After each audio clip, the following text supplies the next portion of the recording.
Assalamualaikum warahmatullahi wabarakatuh. Waalaikumsalam Waalaikumsalam warahmatullahi warahmatullahi wabarakatuh. wabarakatuh. Selamat pagi, salam bahagia untuk kita semua.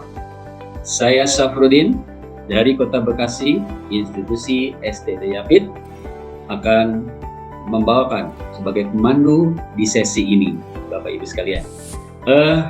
Baik Bapak Ibu sekalian, sebelum saya melanjutkan lebih jauh, ini ada beberapa share screen yang bisa mengantarkan Bapak Ibu apa yang akan kita lakukan di sesi ini. Iya, Bapak Ibu sekalian, kegiatan kita hari ini, sesi kita adalah tentang lokakarya yang kelima, yaitu kolaborasi dalam pengelolaan program yang berpihak pada murid.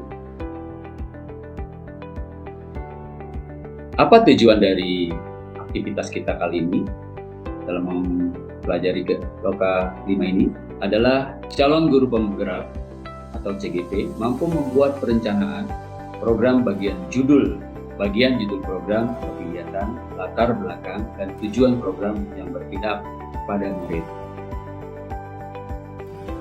Agar diskusi kita dan pemahaman materi kita lebih dinamis, saya berharap Bapak Ibu selalu on cam.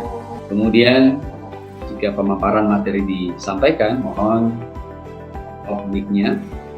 Jika ada gagasan baru dan ingin menyampaikan pendapat, boleh raise hand terlebih dahulu, atau juga bisa menuangkannya di chat, atau juga bisa menyampaikan langsung setelah tentunya saya memberikan kesempatan kepada Bapak Ibu. Dan yang paling penting adalah bagaimana kita menyesuaikan dengan waktu yang tersedia dan sesuai dengan kesepakatan kita. Bagaimana Bapak Ibu? Ready ya? Ready, Ya, Pak. Terima kasih Bapak Ibu. Nah, kemudian visualisasi tujuan. Ya, ini ada 2 pertanyaan pemantik Bapak Ibu.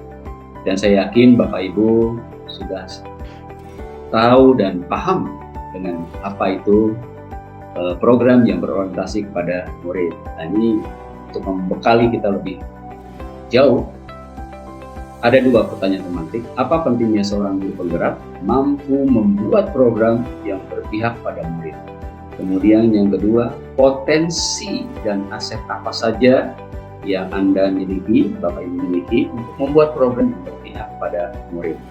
Jangan jawab di sini Bu ya. Ibu bisa menuangkan gagasannya di Jamboard. Itu Bapak Ibu, nanti saya akan berikan Jamboardnya.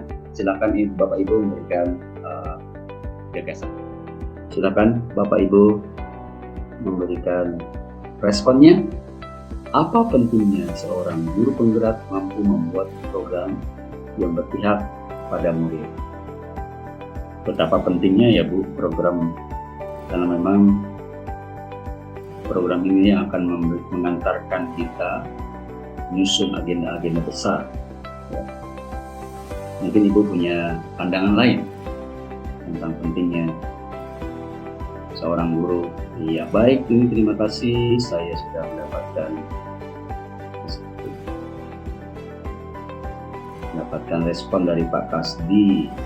Agar program tersebut dapat diterima oleh murid, silakan Pak Kasdi bisa menjelaskan lebih jauh lagi. Boleh Pak Kasdi lebih menjelaskan tentang pemahamannya? Open mic. Iya, terima kasih. Ya, terima kasih Pak atas waktunya. Pentingnya seorang guru penggerak mampu membuat program yang berpihak pada murid, yaitu agar program tersebut dapat diterima oleh murid. Karena sejatinya pendidikan adalah berpihak kepada murid, dan pendidikan adalah menuntun murid dengan segala kodratnya untuk memperoleh keselamatan dan kebahagiaan dunia dan akhirat. Itu Pak, terima kasih. Terima kasih Pak Kasdi. Lanjut Bu Naidil. Filosofi KHD itu pembelajaran yang memerdekakan anak dan berpihak pada murid. Jadi kita harus memperhatikan bahwa yang namanya murid itu pasti punya potensi yang berbeda-beda, sehingga kita harus bijak menyikapi satu program untuk mereka. Bagus sekali. Oh, ini Bu Maulani juga punya pendapat yang luar biasa. Silakan Bu Maulani bisa menjelaskannya. menurut saya sebagai seorang guru penggerak itu harus mampu membuat program yang sejalan dengan visi dan sekolah yang telah disepakati bersama agar program tersebut dapat dilaksanakan dengan baik dan sesuai dengan kebutuhan siswa di sekolahnya sehingga bisa berjalan beriringan, kemudian visi misi dapat tercapai dengan kesepakatan bersama. Terima kasih. Luar biasa. Bisa kita simpulkan ya Bapak Ibu bahwa program merupakan sesuatu yang penting. Penting untuk apa? Agar kita bisa mewujudkan visi dan misi sekolah. Jika visi tidak bisa kita wujudkan dalam bentuk program, maka agenda-agenda besar kita dalam mewujudkan pendidikan yang berorientasi kepada anak didik tidak akan terwujud. Jadi oleh sebab itu, program merupakan sebuah agenda atau rambu terpenting dalam mewujudkan visi misi sekolah yang berorientasi kepada pemahaman anak didik. Baik, kita lanjut ke pertanyaan berikut Bapak Ibu, silakan ya. Nah, yang kedua adalah potensi dan aset apa saja yang Bapak Ibu miliki untuk membuat program yang berpihak pada murid. Silakan Bapak Ibu. Iya, Pak Kasdi luar biasa nih sudah menemukan merespon pertanyaan. Pernah mengikuti pelatihan? Seperti apa Pak pelatihannya? Apakah memang penting di pelatihan Pak? Silakan Pak. Ya, terima kasih Pak Fasilitator. Potensi dan aset yang saya miliki untuk membuat program yang berpihak pada murid adalah ketika saya pernah mengikuti pelatihan, itu merupakan potensi atau aset bagi saya karena menjadi bekal supaya kita mengetahui bahwasanya sejatinya program yang kita susun harus berpihak pada murid, dan itu tanpa pelatihan sepertinya susah untuk mencari pengetahuan seperti itu. Terima kasih Pak. Iya, luar biasa Pak Kasdi bahwa pentingnya SDM dalam mengaktualisasikan program seperti itu ya intinya. Baik Bu Milani, ini Bu Milani punya aset alam sepertinya. Wah, ya, luar biasa. Silakan Bu Milani. Sebenarnya sekolah saya asetnya juga sangat luar biasa di alam, kemudian potensi masyarakatnya yang mempunyai profesi yang berbeda, beragam, menjadikan sebuah aset dalam membuat sebuah program untuk pembelajaran yang berpihak pada murid. Saya menggunakan beberapa proyek yang menggunakan aset alam agar lebih kontekstual dan nyata. Soalnya saya sebagai seorang guru SD, dalam pembelajarannya itu kan harus kontekstual, harus nyata seperti itu Pak, agar mudah dipahami oleh anak didik saya, karena anak didik saya itu dari segi usia pemahaman jauh berbeda dengan siswa yang ada di SMP, SMA. Mereka mungkin bisa belajar lebih abstrak, kalau saya harus konkret seperti itu Pak. Jadi alam sebagai aset yang sangat berharga bagi saya. Terima kasih. Luar biasa. Jadi aset itu tidak seperti yang mewah-mewah ya Bu ya. Apa yang ada di sekitar bisa kita kelola dan menjadi aset yang luar biasa. Bu Nailil, wah, guru yang berkualitas. Ini berkorelasi erat dengan apa yang disampaikan Pak Kasdi ya. Guru yang berkualitas adalah guru yang terdidik dan tidak berhenti dalam belajar. Kira-kira seperti ya Bu Nailil ya? Ya Pak. Wah, luar biasa. Ini satu lagi dari siapa ini ya? Bu Yuli. Ya, wah, apa nih? Pemahaman dan penerapan pembelajaran yang berdiferensiasi. Wow. Silakan Bu Yuli untuk menekankan apa itu berdiferensiasi.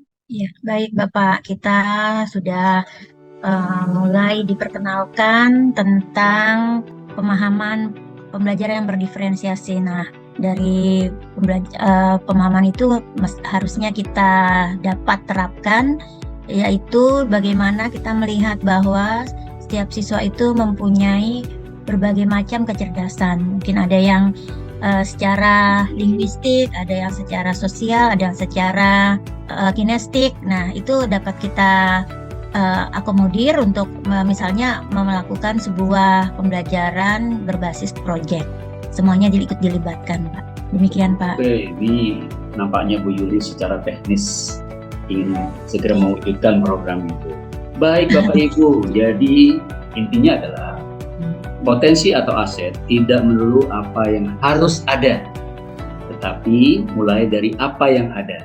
Bisa mulai dari diri kita, ya, bersumber dari guru kita, seperti kata Bu Nailil, guru yang berkualitas, guru yang berkualitas itu harus tentunya memiliki kualifikasi pendidikan yang cukup, dan kemudian program itu harus diaktualisasikan, yang tentunya aktualisasi menekankan kepada anak murid, atau dalam istilahnya Bu Yuli adalah pembelajaran yang berdiferensiasi luar biasa.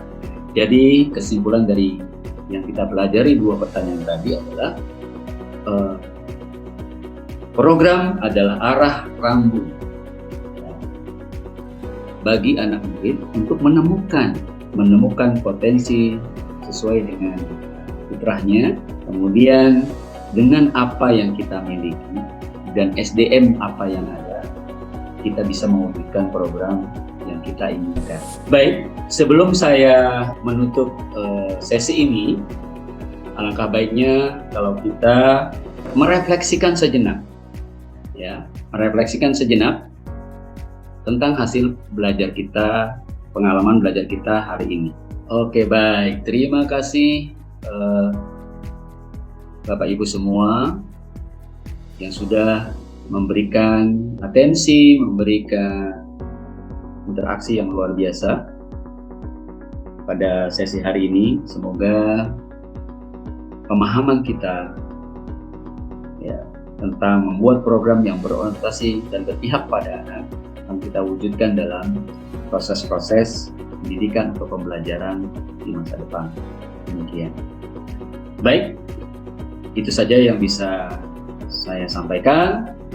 Semoga semua kita memiliki wawasan lebih jauh dan bisa mewujudkannya dalam keseharian kita.